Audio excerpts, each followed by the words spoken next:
Good evening. I am Gary Jordan with NASA Communications. This is Mission Control Houston, and thank you for joining us live for our coverage of Northrop Grumman's CRS-19 cargo resupply mission to the International Space Station, bringing 8,200 pounds of science and supplies to the orbiting laboratory to restock it for future science and operations. It's a beautiful day for launch over at Wallops Flight Facility. You're looking at a live view of the launch pad. That's Pad 0A at the Mid-Atlantic Regional Spaceport out at Wallops Island in Virginia. Beautiful day, 73 degrees Fahrenheit and sunny. We're looking at launch shortly before sunset over at Wallops Island, tracking down to a T0 at 7:31 p.m. Central Time, 8:31 p.m. Eastern Time. Thanks to all who are tuning into our live coverage this evening from coast to coast. Special shout out to those at the International Space Station Research and Development Conference. For those who are out there, it is thanks to you and your contributions towards science and the relationships that have been built at that conference to bring science on this mission and future missions. Looking forward to all of the collaborations that are made this year for some of the science that we can see in the future. Thanks for joining us. Again, the time of liftoff is 8:31 p.m. and 14 seconds Eastern Time. Everything on track, still tracking a 20% probability of violation. That's 80% go. Weather looks good, and the range looks good for a launch this evening. That 8:31 p.m. Eastern Time is the opening of a 5-minute launch window. We're launching this in August 2023, approaching the 10th anniversary of Cygnus 1, or Cygnus Orb D1, the demonstration flight of Cygnus, and the first time that Cygnus berthed with the International Space Station. That spacecraft was named after NASA astronaut George David Low. This spacecraft, CRS-19, is named the SS Laurel Clark. Northrop Grumman is proud to name the NG-19 spacecraft in remembrance and celebration of the NASA astronaut. It is a company tradition to do so. Dr. Clark was an accomplished undersea medical officer and naval flight surgeon prior to her NASA career. During her first and only space flight, CST-107, Dr. Clark and the rest of the crew aboard the Space Shuttle Columbia tragically lost their lives on February 1st, 2003, when the shuttle did not survive re-entry into Earth's atmosphere. Dr. Laurel Clark is remembered by the teams that are supporting this mission from coast to coast. There are 3 operations centers that are watching over the mission today here in Mission Control Houston. The International Space Station Flight Control Room, the destination of the Cygnus, once it separates from the Antares vehicle off of Pad 0A and makes its journey into orbit. We're watching and following along every step of the way. And of course, at the bottom of the screen there, you can see the 2 control centers that are looking after the vehicle you see on the pad at the Wallops Range Control Center. They're watching over the launch of Antares from Pad 0A over at the Mid-Atlantic Regional Spaceport. And then, of course, Northrop Grumman's Mission Operations Center in Dulles, Virginia, once Antares delivers Cygnus and the 8,200 pounds of cargo, including science and supplies, into orbit. It's a 9-minute ascent that Antares will take Cygnus into orbit. It'll be the folks you see there on the bottom left taking control of the vehicle through the flight to the International Space Station. And then enabling our ME1, ME2, TVC, and EHA buses. All agencies currently reporting green.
You're looking at the Antares rocket. On top of that is the Cygnus vehicle, CRS-19, delivering 8,200 pounds of cargo.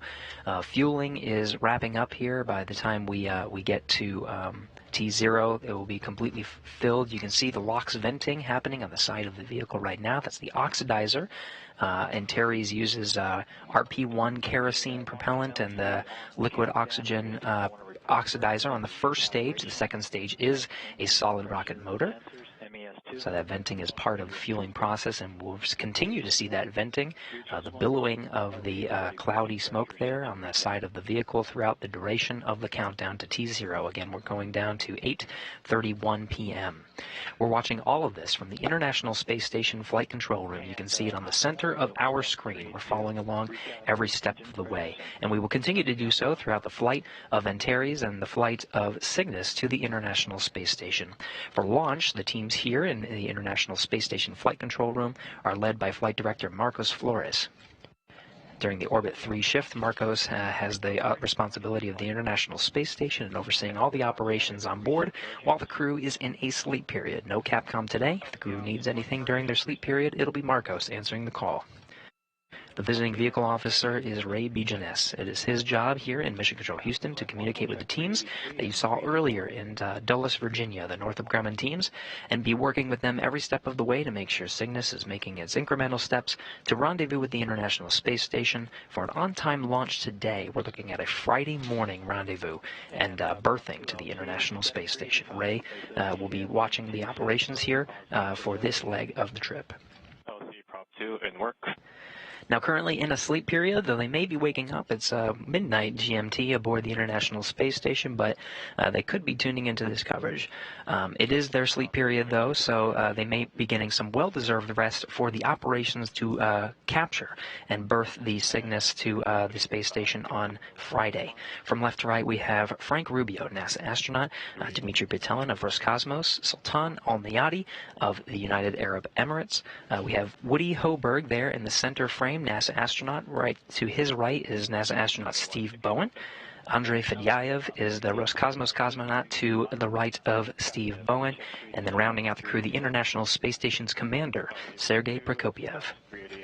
All 7 are on board the International Space Station right now, taken to the space station by a Crew Dragon and a Soyuz vehicle. Of this crew, it will be Woody Hoberg and Frank Rubio to perform the capturing operations for Cygnus on Friday. Check 388, 389, and site control, step 391. You go to ARMTEL for rapid retract. And in work, I'll report back in approximately 10 minutes when it's complete. Copy that, site control. LC Ops 1, TVC, and EHA buses enabled. Roger, Ops 1, check 390. Here you can see a graphic of the Cygnus spacecraft and the Antares launch vehicle in its stacked configuration. Again, Antares is a 2-stage rocket. It's got the liquid oxygen oxidizer and RP1 kerosene fueled on the first stage. Second stage is a solid rocket motor, and of course Cygnus will be following along. The deployment of those ultraflex solar arrays happens about 2.5 hours after its insertion into orbit. Those will collect the power it needs to fuel its service module for the remainder of its flight to the International Space Station. We need another minute or two.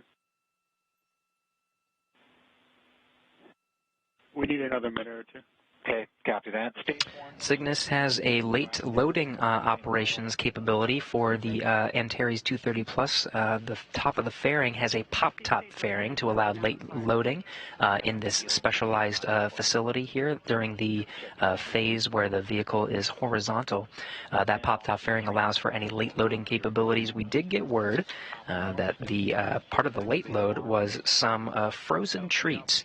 That we tried to poke at what kind of frozen treats, whether it was ice cream or popsicles for the crew. It is a secret for the crew, so that was part of the late loading operations. Ops 2 set stage 1 controller EPV VREFs. LC Ops 2, stage 1 controller EPV VREFs has been set. Copy that. And system, you go for step 399, coordinate final adjustment to payload ECS temp send point, report back when complete.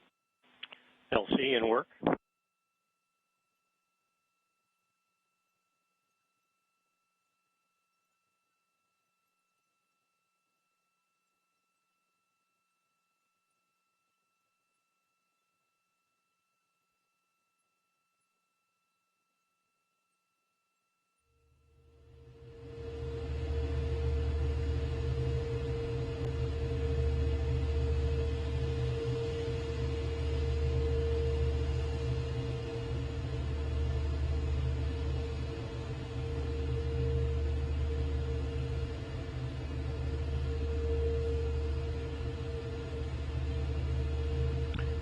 LC system, countdown 1. Go ahead, system. Yeah, LC step 399 complete. Copy, 399 complete. Launch team, we've just passed L-minus 20 minutes and counting.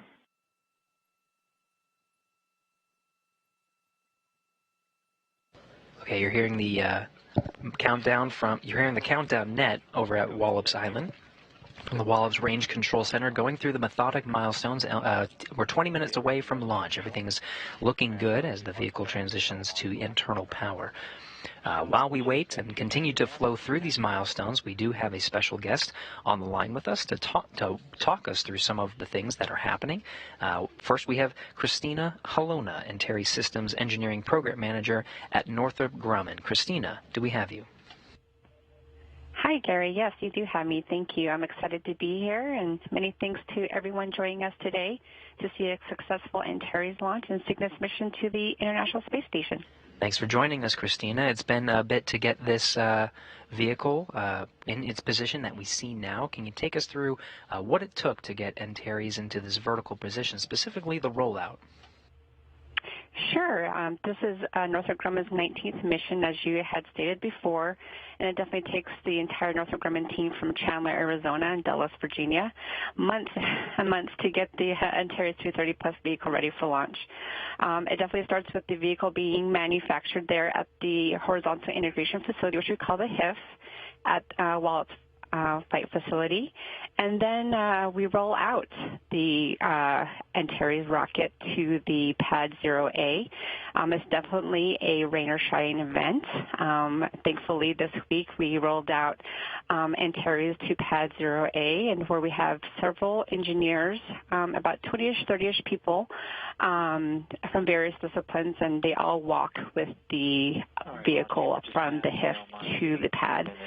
It takes the entire team are looking while they're walking out with the rocket. They're making sure that Antares stays level the entire way. We have a requirement where we have to stay within a 1 degree side-to-side requirement the entire rollout, and the whole process takes about 2 hours for Antares to make the trip from the HIF to the pad. And that's all due to the slow pace of the vehicle taking the vehicle on the truck, and we go a staggering 2 miles per hour. So as you can tell, it's 2 miles per hour is pretty slow. So, but we want to make sure we get it to the pad safely, and once it's there, we undergo some more testing on the vehicle, and then it's eventually loaded and then prepped for launch. And it certainly did look like a beautiful day. You got really lucky with the rollout there. Awesome to see some of that footage. You know, this is not the first time you've done this, as you mentioned. It's been a while. You're coming up on 10 years since Cygnus's demo mission to the ISS, and more than 10 years since Antares' maiden flight on April 21st, 2013. When you look back at all that's been accomplished over these 10 years, what sticks out to you? You have 16 successful flights. You've been upgrading the Antares incrementally over these years. What really sticks out to you as you reflect on these past 10 years?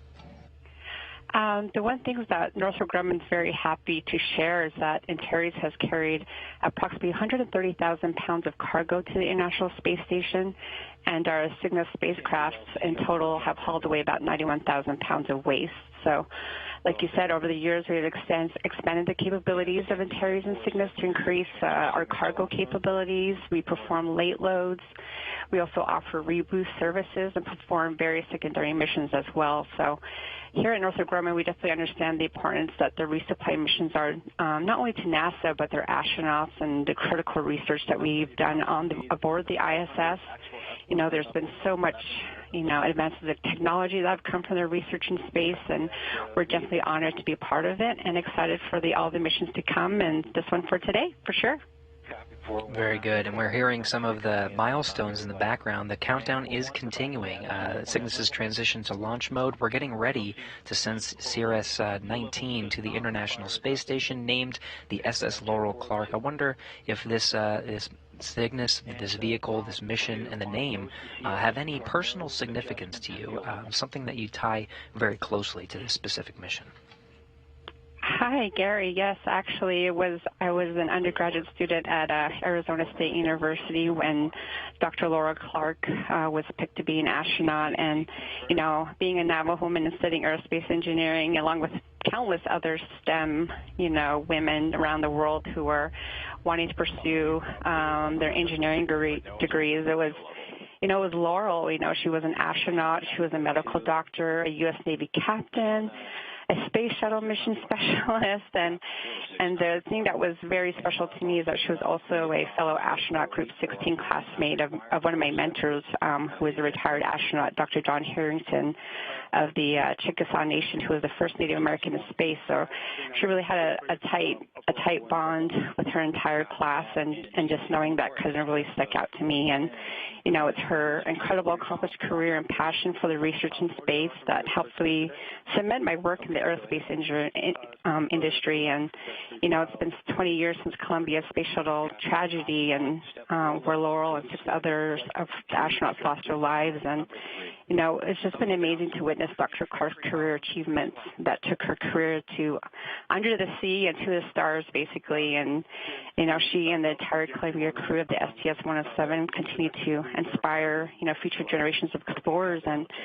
Northrop Grumman is proud to commemorate our NG-19 Cygnus spacecraft, the SS Laurel Clark, for the NG-19 mission, where she has made a substantial contribution to the United States commercial space program and to human space flight. So we're very honored to have it named after her, and just a very special place in my heart for her and the entire crew of the STS-107. And I think that special place is shared amongst the teams that are supporting this mission. Christina Helona, thank you so much for joining us for the launch show, and we're continuing down towards the T0 here at 8:31. Thank you for coming on, Christina. Of course, thank you.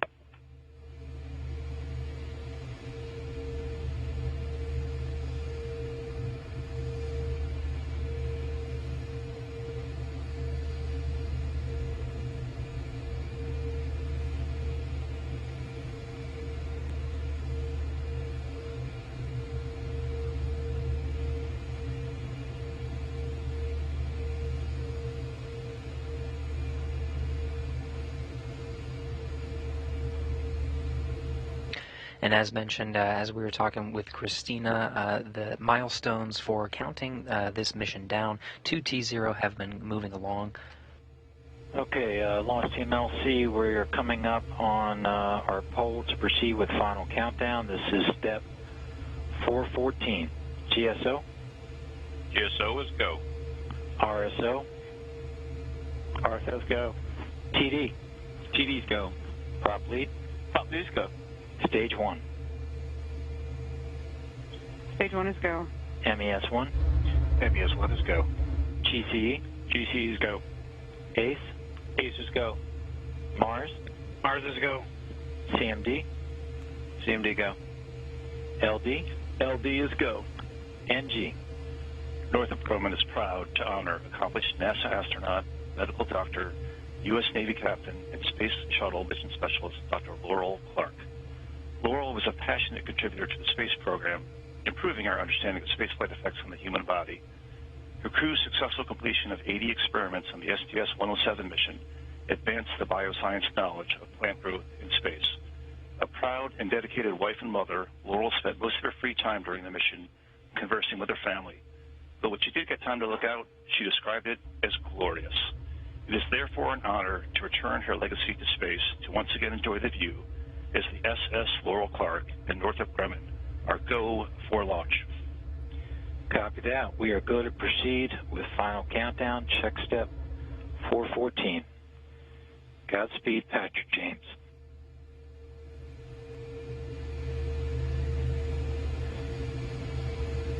And with that, we pass the 10-minute go, no-go poll for CRS-19 to lift off on time this evening. Hey, all stations, and engine evacuation started. Pitch and back as. Check your headsets and mics. You might have a hot mic. And the engine evacuation started. Copy that, Ops 2. CMDLC, countdown 1.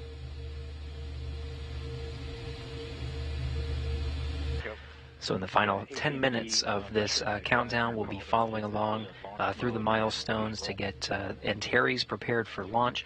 Some of the ones coming up to listen out for in particular at T-minus 5, Antares switches to internal power. Cygnus at this time is switched to its launch mode. T-minus 3 minutes 30 seconds is an auto sequence handoff, the terminal count. Computers, but at this point, will take over for the final steps through launch. And at T-minus 40 seconds, the tanks are pressurized for engine ignition. At T0, we're tracking down to 8:31 and 14 seconds p.m. Eastern Time.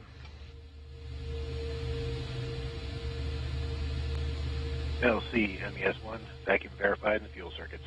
Okay, MES-1, I copy that. We'll check 416 complete.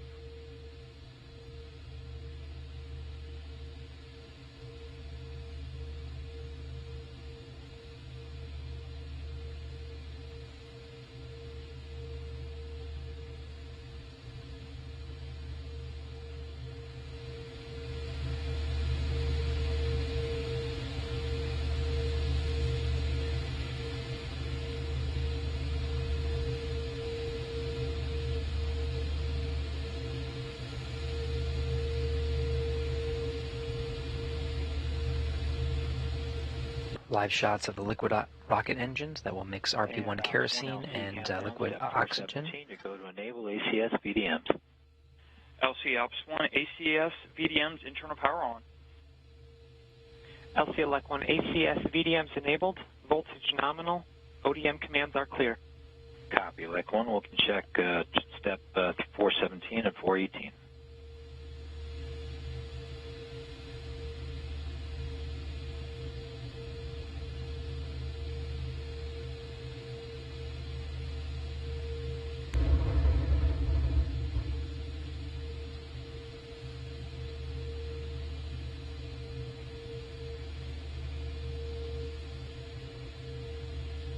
A little bit about what to expect for Antares Ascent. It's a two-stage rocket, so the liquid oxygen or the liquid propellant will burn on the first stage for about approximately 3 minutes 18 seconds until main engine cutoff, and then enter into a coast stage with first stage separation about 3 minutes 24 seconds and fairing separation at 3 minutes 54 seconds.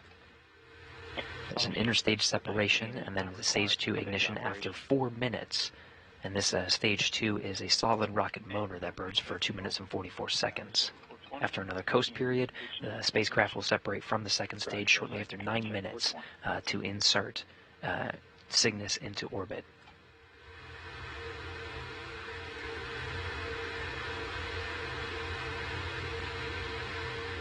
Admin copy.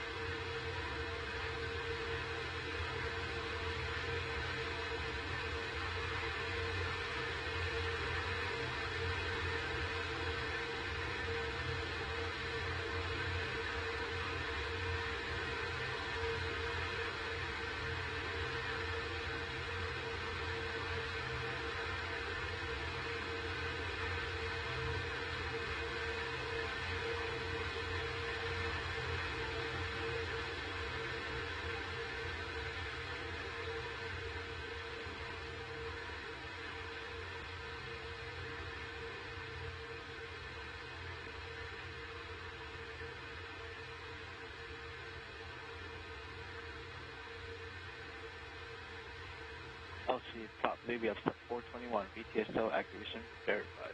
Copy that. Check 421. Ops 2, initialize ground ordnance power supplies. Ground ordnance power supplies initialized.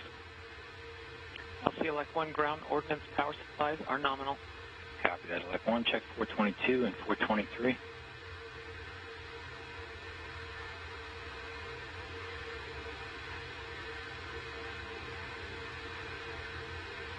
T-minus 6 minutes and counting. The sun is setting on the east coast there.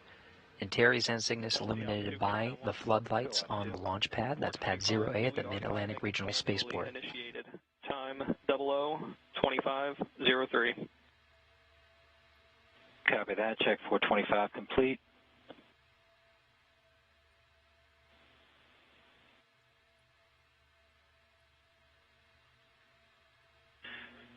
And CMD, step 413, Cygnus is launch mode and nominal. Copy that, CMD. Site control, can I get a call on 424? You can, LC. I can confirm activate ECS transfer to GN2. Copy that. Check 424 complete. 5 minutes, 15 seconds. Cygnus, inside the fairing that you see at the top of the rocket there, behind the American flag, is configured for launch.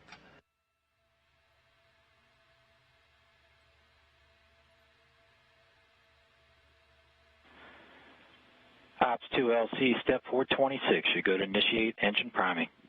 Engine priming started. Copy that. Ops 1, transfer avionics to internal power. LC Ops 1, all internal power on, all external power off. LC elect 1, internal power nominal. Ops 1, open FTS UMBI loop. FTS UMBI loop open and green.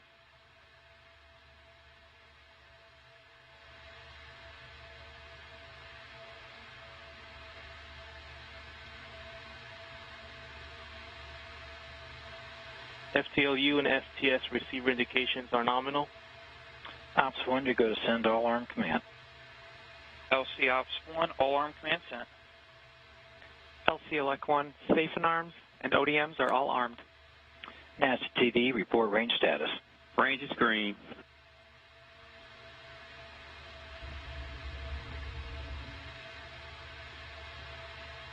LC MES1, priming verified. Copy that. MES1, check step 434. Inside 4 minutes from launch, the team's reporting that the range is green and Terry's makes a southeastern track down the eastern seaboard and across the Atlantic. If you're on the East Coast, there are maps that allow for certain visibility of Antares, and in this night sky, you may get a good view, though we are hearing it is a bit hazy on the upper altitudes, so there might be some cloud coverage that prevent sightings, but for those that are close to the Mid-Atlantic Regional Spaceport over on Wallops Island, there may be some sightings through the first leg of ascent. 3 minutes, 15 seconds and counting.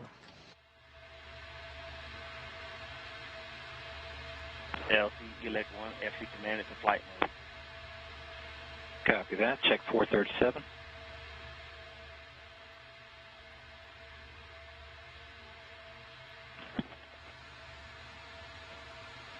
Elect 1 to LC, auto sequence startup. Copy, elect 1. Be advised you're coming in faint. ODM bus voltages and currents are nominal. Copy that. Check 438 and 439. And GNC1, verify ready for nav mode.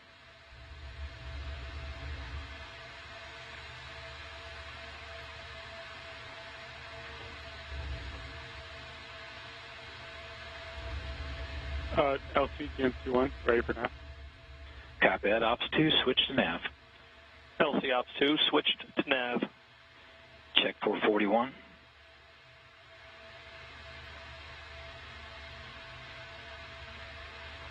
LC GNC1, nav mode verified. Copy that. We'll check 442. And we're at T-minus 2 minutes and counting.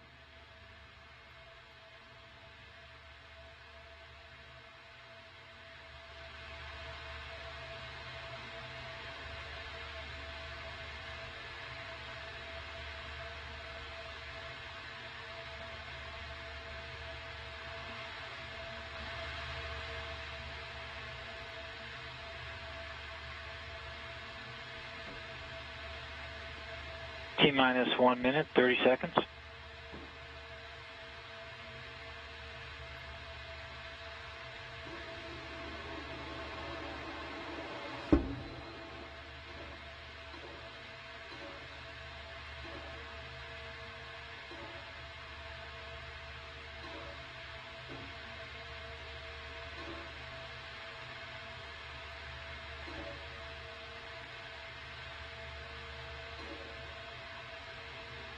T-minus 1 minute.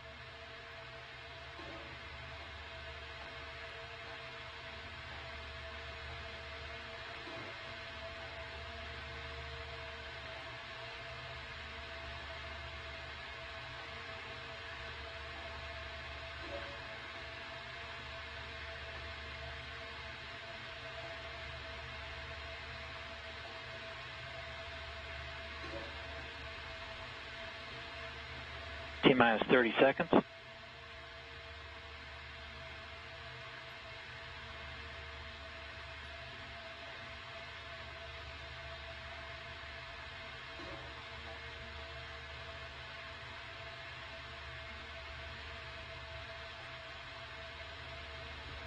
T-minus 10.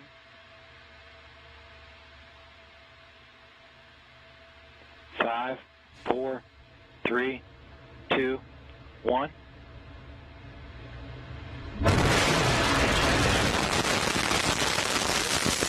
Lift off the Antares NG-19 launch vehicle, all flight facility.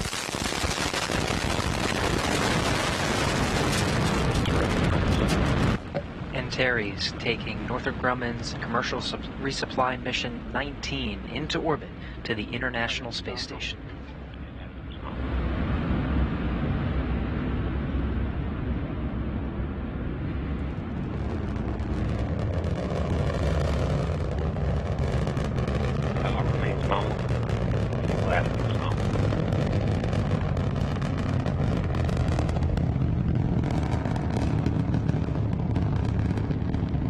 Flight controllers reporting a nominal ascent for Antares.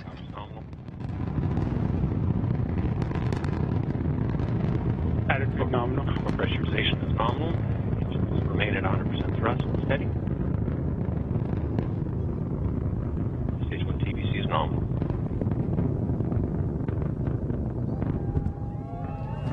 Attitude nominal. Vehicle attitude remains nominal. Electrical power is nominal. Vehicle passing through max Q. Vehicle now passing through max Q. Max Q is the maximum dynamic pressure experienced on Antares. Remains nominal.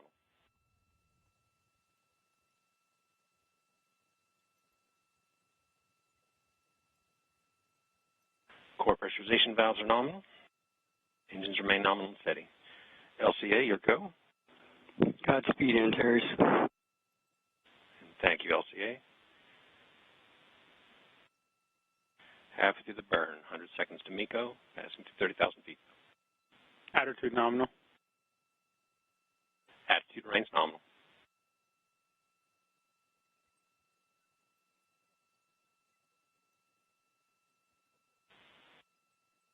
Engine remains nominal, steady at 100%.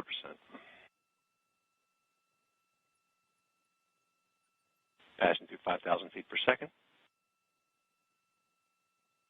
Core pressurization remains nominal. Electrical power is nominal.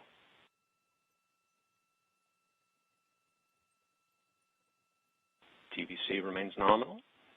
Engines remain nominal. Electrical power is nominal.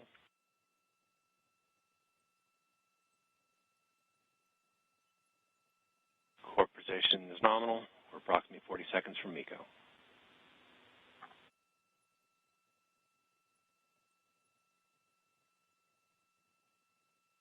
Slow throttle down has begun. Attitude nominal. TVC preset down slow has started. Attitude remains nominal. 3 minutes into the flight of Antares, we got about 15 seconds until main engine cutoff. Rapid throttle down, steady at 55% thrust.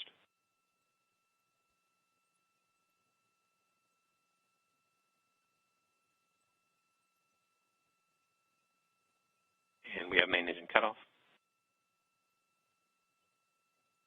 Ellis is taking care of business.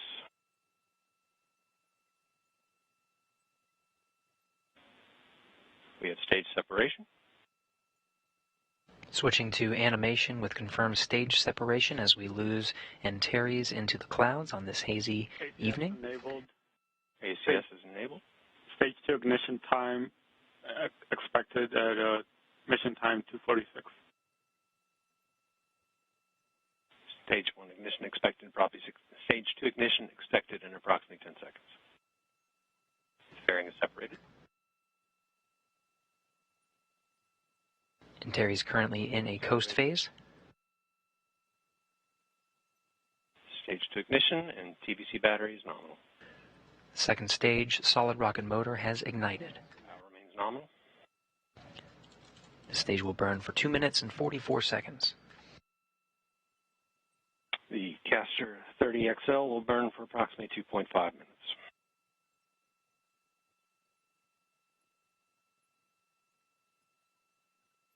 Power remains nominal.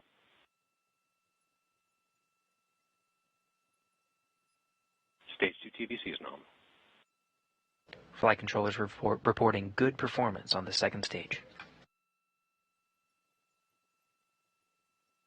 Power remains nominal.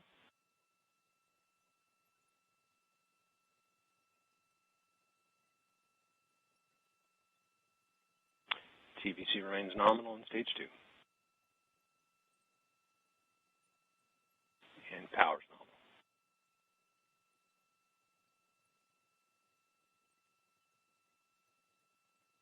We are approximately 100 seconds from stage 2 burnout. Attitude still nominal. Attitude remains nominal. TVC is performing nominally.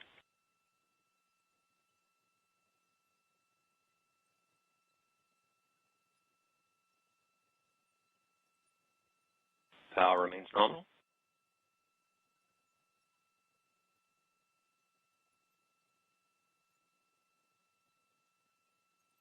Stage 2 TVC remains nominal. Power is nominal.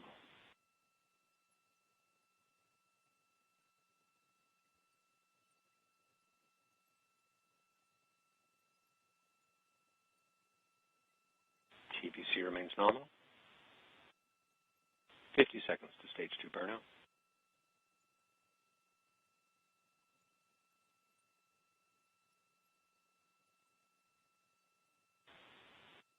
TVC, electrical power remain nominal.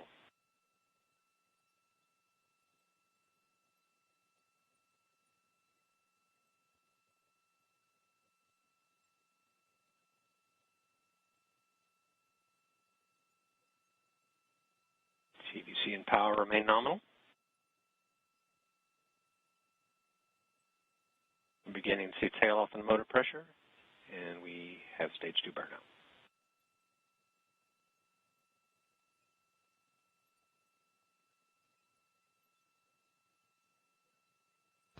Six minutes, 55 seconds into the flight.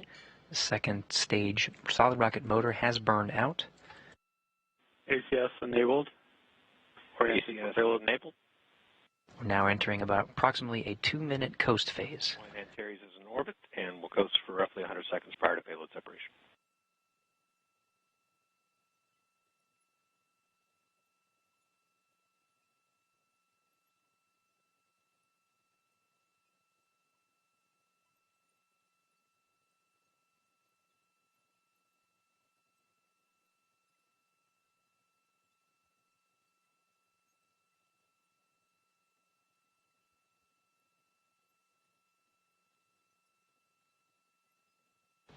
Seven minutes, 45 seconds into the flight of Antares. After spacecraft separation, it will take approximately 2 hours, 30 minutes until the solar arrays are unfurled to start collecting power for the Cygnus vehicle. Shortly after spacecraft separation, we'll have a representative from the International Space Station program online to provide some comments on the flight of Antares and some comments on Cygnus's journey to the International Space Station. We'll plan to wrap our coverage shortly after orbital insertion, but please stay tuned for updates online on the solar array unfurl.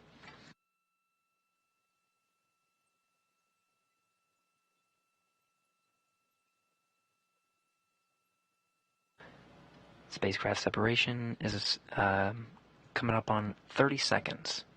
Power remains nominal. Vehicle continues to coast prior to payload separation.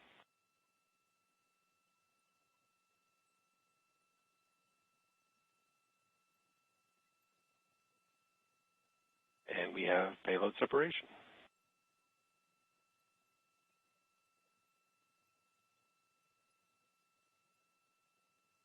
And the flight control teams confirm the visuals you're seeing here on the animation. Cygnus has separated from the Antares second stage, flying free and beginning its journey to the International Space Station.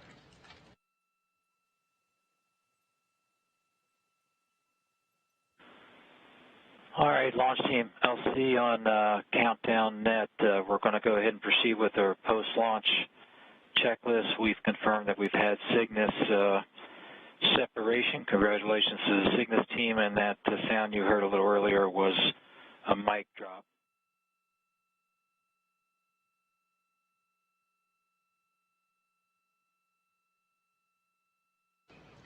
You're getting a live view of the Wallops Range Control Center. This is the team that was overseeing the launch of Antares from Pad 0A over at the Mid-Atlantic Regional Spaceport. You can actually see in the back row there, International Space Station Program Manager Joel Montalbano, the pink shirt with the red tie, congratulating the teams and overseeing a successful launch of 8,200 pounds of cargo to the International Space Station. Meanwhile, in Dulles, Virginia, the journey has just started for the Flight Control team over in the Mission Operations Center there. They'll be overseeing Cygnus's journey to the International Space Station over the next few days.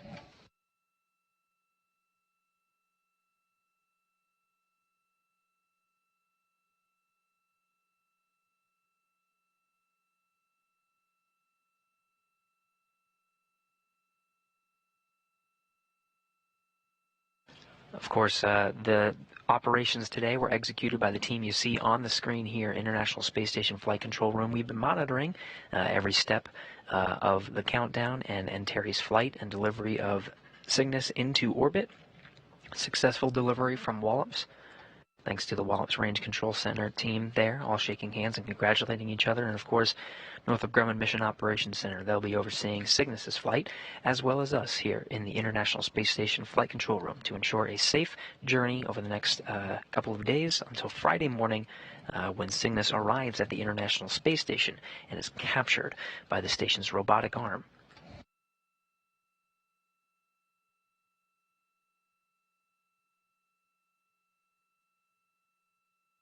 Now, after a successful operation this evening, we are lucky enough to have Jeff Arendt, who is the manager of the Systems Engineering and Integration Office and the International Space Station program based here in Houston.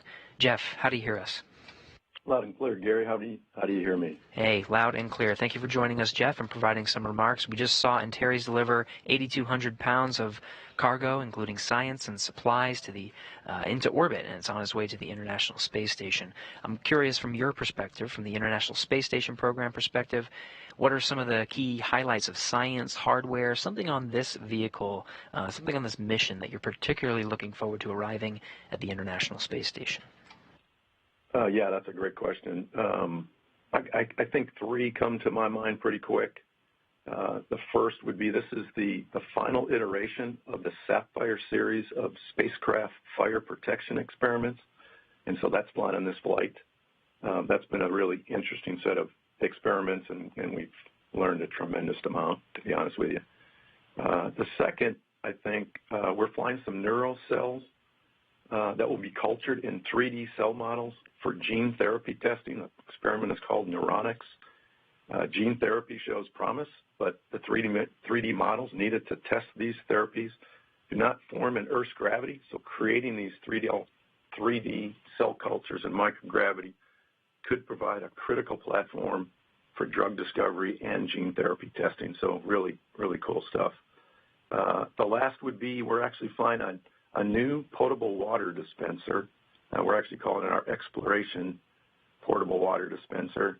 It provides hot water and improves sanitation for the crew's use. This will double the number of water dispensers that we have on board and certainly speed up meal preparation, because I think, as you know, and most of our listeners know, because rehydration is required for so many of the crew's meals, having one dispenser, I'm sure, takes a while for meal prep. So I'm sure the crew will be very excited about that. Yeah, I'm sure if they had any direction into what gets installed first, I'm sure they would choose that one just so they can get a couple of snacks early. Absolutely. Jeff, we're coming up on 10 years since Cygnus 1 with Orbital Sciences in September of 2013. When Cygnus birthed first to the International Space Station for a demonstration mission. Now we're 10 years into it. We're talking about the Commercial Resupply Service's 19 mission. So if you reflect on the past decade, what can you say about the impact of commercial cargo operations for International Space Station and continuing to support the operations? Yeah, in a word, I'd say essential. Critically essential. I don't think that's almost redundant, but with the retirement of the Space Shuttle, we lost our capability to resupply the ISS. And cargo resupply from U.S. companies is critical to our mission. I can't emphasize that enough. It ensures our national capability to deliver critical hardware, science research, significantly increases the ability of NASA to conduct new investigations. Other U.S. government agencies, private industry, and academic and research institutions can also conduct microgravity research through our partnership with the International Space Station National Laboratory. But again, in a word, it's absolutely essential. It's essential for the operations and continuing operations. I think for this particular mission, there's also a sentimental value to it. And as you know, Cygnus spacecraft get named after significant contributors to human spaceflight. And this one is named after Laurel Clark, who tragically lost her life aboard Space Shuttle Columbia in 2003. And it can be a reminder of the risks of human spaceflight and the work that has been done over the past 20 years to continuously improve mission safety and assurance. So after today's successful launch and you reflect on the risks of human spaceflight, what can you say about maintaining a level of vigilance and NASA's role in working with private companies to ensure lessons in safety are shared and implemented? Yeah, that's a really good question. And, you know, my hat's off to Laurel and her entire crew. And you know, we'll never forget those guys. You know, focusing on the fact that safety is a top priority at NASA and the lessons learned are deeply embedded in our culture. We share our lessons learned with the younger generations as they enter the workforce, and we work collaboratively with our commercial partners to ensure the lessons are passed on and openly shared and implemented to ensure our future success in human spaceflight. The other thing I'd add is, following the Columbia accident, NASA formalized an additional level of diligence by defining institutional technical authorities for safety, engineering, and crew health. These senior engineers and doctors work to ensure all concerns are heard and work to resolution not only for NASA hardware, but in an ever-expanded role to ensure our lessons learned are shared with both our commercial and international partners. You know, what we do is not easy, and yeah, you just got to keep your nose down. Powerful words, Jeff, and I think it's a testament to the success of this launch. It makes it looks easy that we just lift off the pad and go into orbit, but certainly a lot of work was put into it. Jeff Aaron, thank you so much for joining us for today's coverage and providing these remarks. Appreciate you coming on. Yeah, thanks so much, Gary. Appreciate it. That was Jeff Aaron, Manager of Systems Engineering and Integration Office at the International Space Station Program. With that, we will begin concluding our coverage for today's launch. Again, Cygnus is in orbit after a successful orbital insertion by the Antares launch vehicle, and it will make its journey to the International Space Station, rendezvousing Friday for a capture and berthing. You can tune into our coverage then. On Friday morning, we'll begin our coverage at 4:30 a.m. Eastern Time. We're expecting the capture by the robotic arm, controlled by Woody Hoberg, the prime robotic arm operator, and backed up by Frank Rubio at 5:55 a.m. Eastern Time, 4:55 a.m. Central Time on Friday, August 4th. Now, since this is a berthing operation, we'll break our coverage and begin the installation coverage at 7:30 a.m. Eastern Time, 6:30 a.m. Central, where Cygnus will be maneuvered by the station's robotic arm and berthed to the Unity port of the International Space Station. This is the center node that is part of the International Space Station and the common home for Cygnus vehicles that arrive aboard the orbiting complex. Now again, we're about to wrap up our television coverage, but stay tuned online for updates on the unfurling of the Ultraflex solar arrays on the Cygnus that will provide power for its journey and arrival at the International Space Station on Friday morning. Now, that will wrap up our coverage here in Mission Control Houston. Thank you for joining us.